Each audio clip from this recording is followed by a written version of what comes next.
The candy shop that opens only after midnight and never closes. The first time I saw it, I thought it was a dream. It was just after midnight, the streets of my small town eerily silent under the glow of orange street lamps. I was walking home from a friend's place, the kind of quiet stroll where every sound feels too loud. That's when I noticed it, nestled between an abandoned laundromat and a boarded-up bookstore. A candy shop. Its sign swayed gently in the still air, hand-painted letters reading, Sugar Moon Confectionery. The window was filled with towering jars of gumdrops, candy canes as long as broomsticks, and lollipops swirling in colors I'd never seen before, colors that almost seemed to move. The display glowed faintly, casting warm, golden light onto the cracked sidewalk. Here's the thing. That building had been empty for as long as I could remember. During the day, I'd walked past it hundreds of times, just dusty glass and peeling paint. But tonight, it was alive. The bell above the door jingled when I stepped inside, though I swear I didn't actually touch it. The air smelled like childhood, warm chocolate, fresh caramel, and something floral, almost hypnotic. Behind the counter stood a woman. Her hair was a strange shade, like spun sugar, pale blue and impossibly shiny. She smiled at me with too many teeth. "You made it," she said, her voice low and syrupy. "We only open for those who are meant to find us." I should have left right then. But the shelves were lined with the most impossible candies, licorice ropes that curled like sleeping snakes, crystal sugar sculptures that pulsed faintly like a heartbeat, and chocolates wrapped in gold foil that seemed to whisper when I passed by. "First taste is free," the woman said, sliding a single, glistening candy across the counter. It shimmered under the warm lights, shifting colors like oil on water. "But once you taste it, you'll always come back." The candy was warm in my palm. I don't know why, but I put it in my mouth. It dissolved instantly, flooding my tongue with every flavor I'd ever loved, and a few I couldn't name. The world seemed to tilt, the air thickening like syrup. Somewhere, far away, I heard the shop's door lock with a click. When my vision cleared, the woman was closer. Much closer. Her smile had grown wider. "Welcome to forever," she whispered. The bell above the door gave a sound that was wrong. Not cheerful. Not metallic. But like a fingernail tapping the inside of a coffin. Inside, the shop glowed in colors ice cream should never be. Deep crimson, sickly green, black so dark it swallowed the light around it. The man behind the counter was smiling, but his eyes didn't match. They were hollow. Not empty, but hollow, as if something else was looking through them. "Welcome," he said in a voice so soft it felt like it was whispered into her skull. "We've been expecting you." She almost laughed. Almost said, "You must have the wrong person." But instead, she nodded. Behind the counter, tubs of ice cream shimmered under the dim light. Some looked normal, vanilla, chocolate, strawberry. Others moved. One was bubbling like tar in the sun. Another twitched, as though something alive was trapped just beneath the surface. "What'll it be?" the man asked. She pointed, without thinking, to the darkest tub. It had no label. The man scooped it slowly, the way you might scoop wet earth from a grave.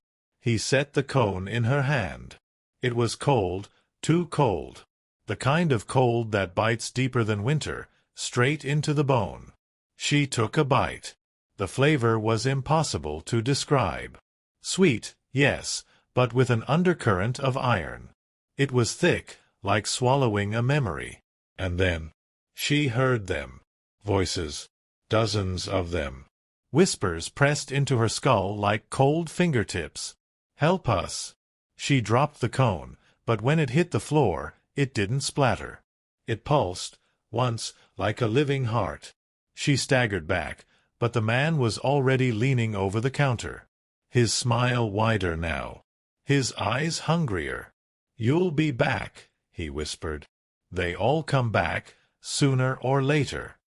Outside, the street was empty. No lights. No sound. No sign of the ice cream shop.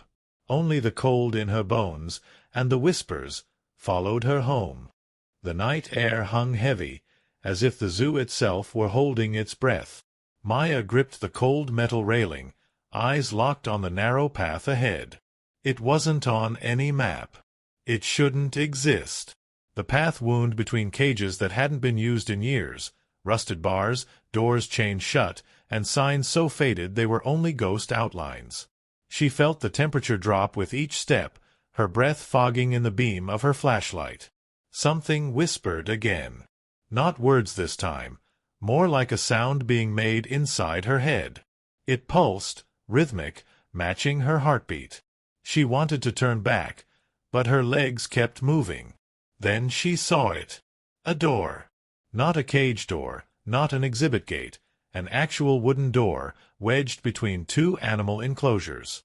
Its surface was painted red, but the color seemed to move, pulsing like a slow heartbeat. There was no handle. Maya reached out. The wood was warm. And then, a single word slammed into her skull. Knock. Her knees went weak. She stumbled back, but behind her, the shadows stretched and closed in, bending the path until the way out was gone. The zoo had shifted again. She didn't knock. She pounded. The door flew open with such force it nearly tore off its hinges. On the other side wasn't a room. It was a pitch-black hallway. From deep inside, something began walking toward her. Slow, heavy, breathing in wet, ragged pulls.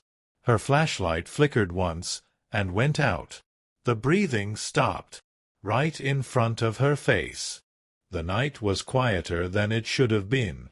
No crickets, no wind, only that soft, steady ticking, coming from inside the walls.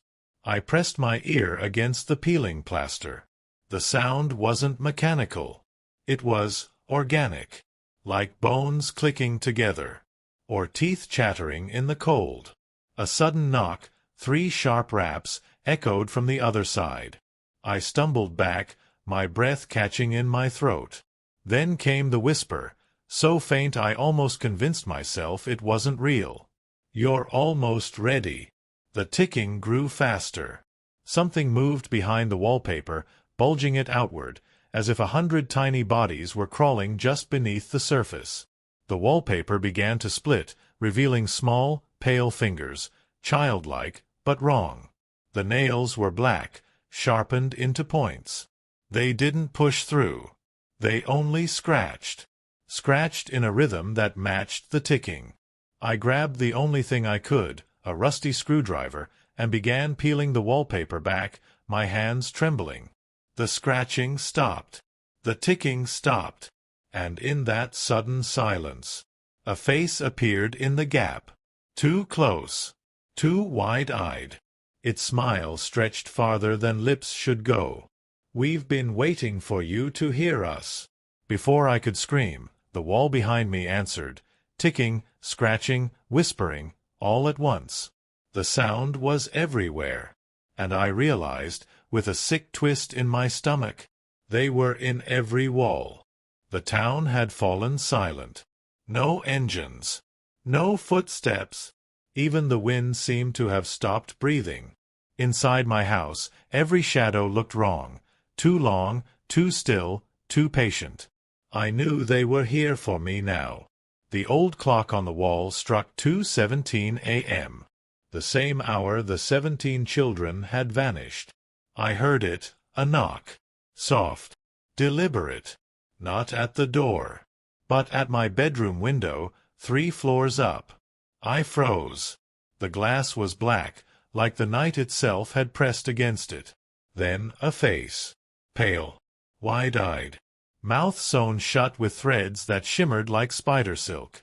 It was one of them. One of the children. Her tiny hand pressed against the glass. She mouthed something, the stitches straining against her lips. A muffled hum began to seep into the room, a song without words, thick with sorrow. Then I understood. She wasn't here to take me. She was here to warn me. Behind her, something shifted. A tall, thin silhouette peeled itself from the darkness outside. Its limbs bent in ways no bone could survive, and it carried something. A black bell. The same bell the whole town had pretended not to hear. The girl's eyes widened. The shadow lifted the bell, and the sound that spilled out was not a ring. It was a scream. The walls cracked. My lights exploded. And the girl was gone. I stumbled backwards, my ears bleeding, my vision strobing between light and dark. When it cleared, I was no longer in my bedroom. I was standing in the middle of the town square. Empty. Except for 17 children standing in a circle, their stitched mouths trembling, their eyes locked on me. Above them, the shadow loomed.